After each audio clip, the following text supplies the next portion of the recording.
Hi everyone, and welcome, clink clink. Welcome to another in the series of our Noble Globe. Here we feature cultural education and learning about different ethnicities, as this is the kickoff for Black History Month, and Rosa Parks has her actual birthday, February 4th. Check that Wikipedia now.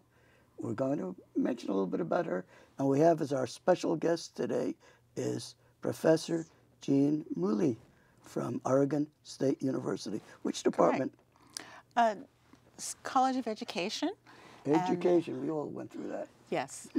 And my husband and I was started in California, but we ended up here many years ago in our journey through interracial marriage and through many of the changes in our country over the last 50 years.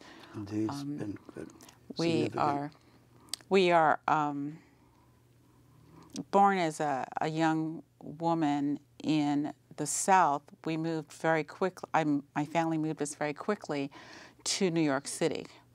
And I was raised in a part of the Bronx that when I lived there was 98% Jewish and is now 98% Black. So my upbringing was... What part of the Bronx? Because I lived in Brooklyn for a long time. I went to PS 88 and PS 123. I went to PS 77. Who knows? And we're about the same age. We're not too far. We're pretty close. Yeah. So who knows? I'm a 1940s baby, just for the record. Yeah, I'm 45. I don't mind saying that. Yeah, I'm a little older. Just barely, just barely. But I think about sometimes how that setting where I was so different from everyone around me taught me to stand up for myself at a very young age. And in reading the story of Rosa Parks, there's several things that she did that... before we get to Rosa Parks... I thought of my own upbringing. Jean, sure. I want to introduce our friends out there a little bit to Jean. Okay, So once upon a time you were born, we all had that adversity happen to us. Yes. You grew up mainly in New York City? Until I was 7 years old. Yeah. And then what was New York City like in those days? Draw us a picture, that part of the Bronx. Was it tenements? Was it sort of rural? What was happening? It was you had a lot of merchants on the street. Do you have street carts like they show? No, it was more or less a suburby type of place in that there were mostly houses next to each other. There was a park across the street. And I heard of Van Cortlandt Park. Were you near there? No, I don't remember that. I have very few one. memories of my early childhood. Okay, yeah. And I wonder sometimes if it's because of the climate that I was raised in. And my parents were very wanting my sister and I to be good representatives of people of African descent. So I saw myself often dressed very nicely and told to act very nicely, but within me there was something about wanting to get out and be different. My mother always... Individuality. Oh yeah, my mother says that at a very young age I climbed up on a bench and opened the door, and she looks out the window a little while later and she's wondering who this cute little girl is about age 2, spinning around across the street, and it was me. I'd gotten, flown the coop very early.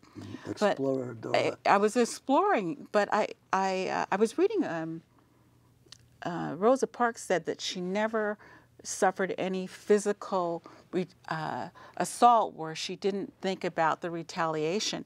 And as I read that, it came into my mind the story I've heard that when we were moving into a house that had a stoop, the brownstone stoops, we have stairs, there's upstairs and downstairs. Right, there's upstairs and downstairs. Yes. And as a family lived upstairs, the stoop was to be shared, but the family downstairs didn't want to share it with us. So my sister and I went downstairs, and the little boy said, "You can't." It was just I was 5, my sister was 3. She said, "You can't sit here," and my mother tells me this, I really don't remember it, that I went upstairs and I got the vacuum cleaner hoses and went down and said, "No, we get to be here, you know. So there's this sense rebelliousness of making space where you're supposed to be. And that's a struggle in history that's happened through many, many individuals, some of which we know and some of which we don't. Yeah. And when I think about my own journey in wanting to be myself and going to Berkeley when my father wanted me to marry a nice brown-skinned boy and I found my wonderful white-skinned husband. Followed your own path. I followed my own path. And yet I know that because of my experiences in school and both wanting to fit in and feeling an outsider, that I had to make my own path. And yet I'm just one individual.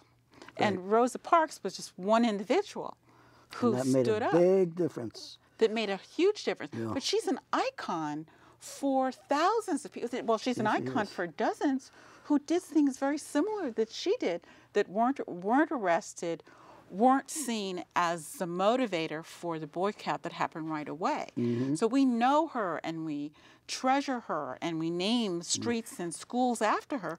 But for starters, she was an individual who decided that she was tired of being treated not like other people were being treated. Maltreated. Right. Okay. You know, I want to point something out. Sure. And this, I think, sometimes it takes a minute to absorb this.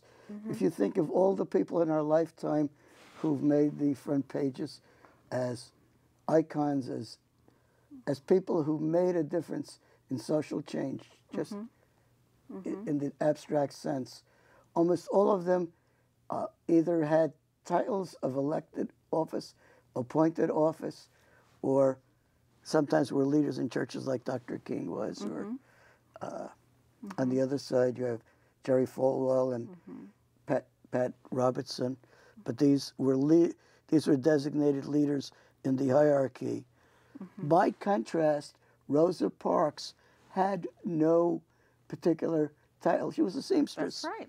That's exactly right. And this should be a story of courage that all of us can take in and absorb, that you can be without a title, without a top dog designation, as it were, and still live by your principles and make a difference. And that's the essence of her very real, authentic story. Comment on that, please. Well, when I was reading about Rosa Parks and getting more details in preparation for talking to you, there were a couple of pieces that I wanted to share because they were her words. And if I may, I'd like to. By all means. She said in her autobiography, My Story, "People always say that I didn't give up my seat because I was tired, but that wasn't true. I was not tired physically, no more tired than I usually was at the end of a working day. I was not old, although some people have an image of me as being old then. I was 42. That's fairly young, middle-aged. That's pretty young. She said, no, the only tired I was tired of giving in, and she wasn't willing to do that. Yeah, I did not want to be mistreated. I did not want to be deprived of a seat that I had paid for. It was just time. There was opportunity for me to take a stand to express the way I felt about being treated in that manner. I had not planned to be arrested. I had plenty to do without having to end up in jail. But when I had to face that decision, I didn't hesitate to do so. I didn't hesitate to do so, she said, because I felt that we had endured that too long. The more we gave in, the more we complied with that kind of treatment, the more oppressive it became. Yes, and then right after that, the boycott started. It was just no more quite amazing. Being a puppet. No more being a puppet. And when I think about how that kind of feeling came into me as a young person when I was in college. I entered when I was 17. Is that Berkeley you went to? I went to Berkeley, and I met What Rob did you very study? early. What did you major in way back then? Let's see. Once upon a time. Once upon a time. I have to go back. I started off in math because I was very good in math and science. You knew all the angles. Oh, I did. I knew all the angles, and I had You been never pretty... went off on a tangent. Right. I'd always like to play been with words. discriminated against as a female in my advanced placement classes in high school. So by the time I got to Berkeley, I was already not, let's say, supported in that field. And within a very short time, I decided to become a philosopher to understand this world we were in from that direction. Camus, Kant, Right. Kierkegaard, Pre-Socratic, unity and multiplicity Nietzsche, were all the same. And Sartre. and from there, I didn't stay in there long enough to get that deep. I study, therefore I am. Right. And then I went to psychology, so I thought I'd understand the mind and what makes us people like them. You played musical chairs in academia. Right. And then I ended up in art. And What sort of arts? mostly painting. I actually have. I still do some. So right now, I'm doing Show the some camera, paintings. show and tell This for us. is a show and tell. I do wow. art, but I wasn't able to return to my art roots until I had. Yes.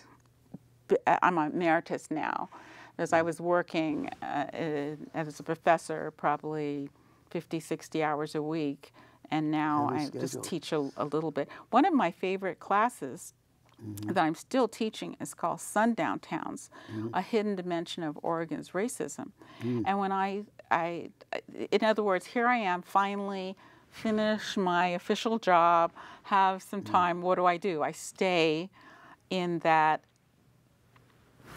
can I make a difference by showing the students that in my class from the Honors College the history of Oregon that they don't know, and many don't know that history.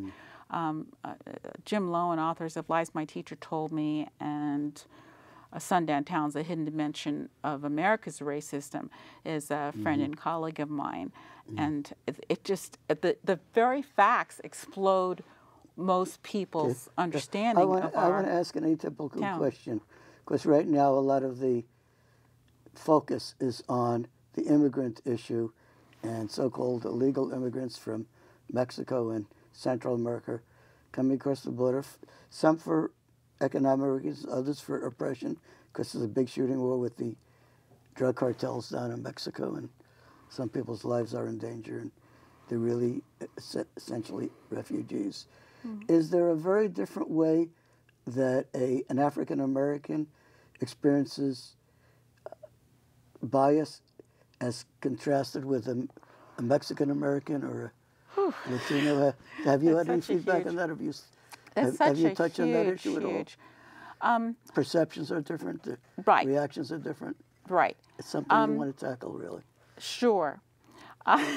There's so much. Which direction you go on that? Okay. First of all, immigrants to our country, regardless of their status here, they have something that most African Americans, most people of African descent, do not in our country. They can go home.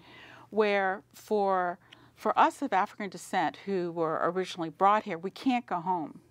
And yet, because of the embedded racism and the unconscious bias that still is so prevalent in our country, there's often a sense of feeling as an outsider, no matter where you are. Now, we know... Stranger in a strange land. Stranger in a strange land. We know... I met him once, Robert Heinlein. We know that when it comes to individuals in contexts like people like yourself who have worked through all of this, that veil or that sheen of racism that we often view the world in and don't even realize we do, usually gets torn. But the problem I see is that most individuals raised in the United States don't even recognize the ways in which that is embedded.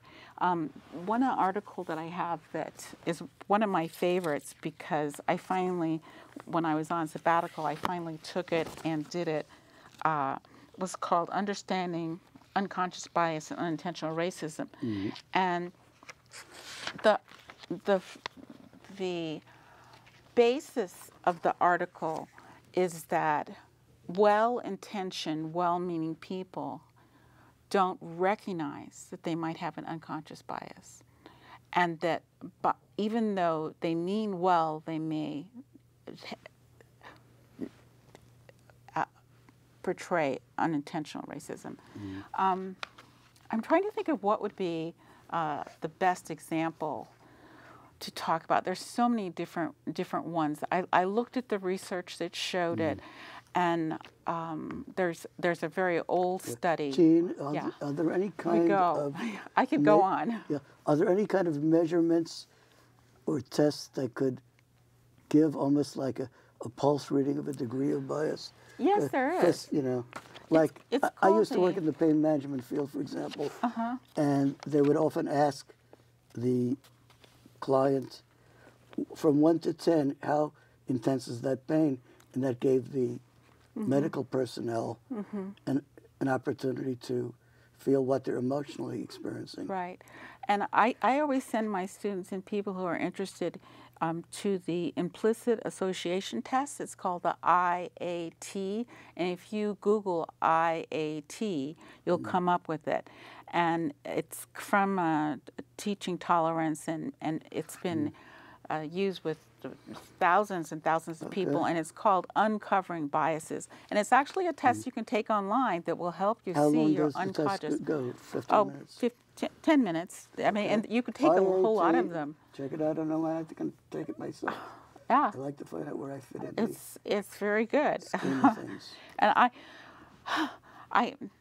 wanted to get back a little bit to the driving force that certainly we can see in Rosa Parks' life, that I see in my life, and I see in so many people, that can be embraced by anyone who wants to do it, which is to stand up and say, I'm going to make a difference at this moment, in this time, by doing this. And one of we were talking about my early life. I do want to show this on the camera. This is a picture from the San Francisco Chronicle in 1964, and there were 800 people arrested.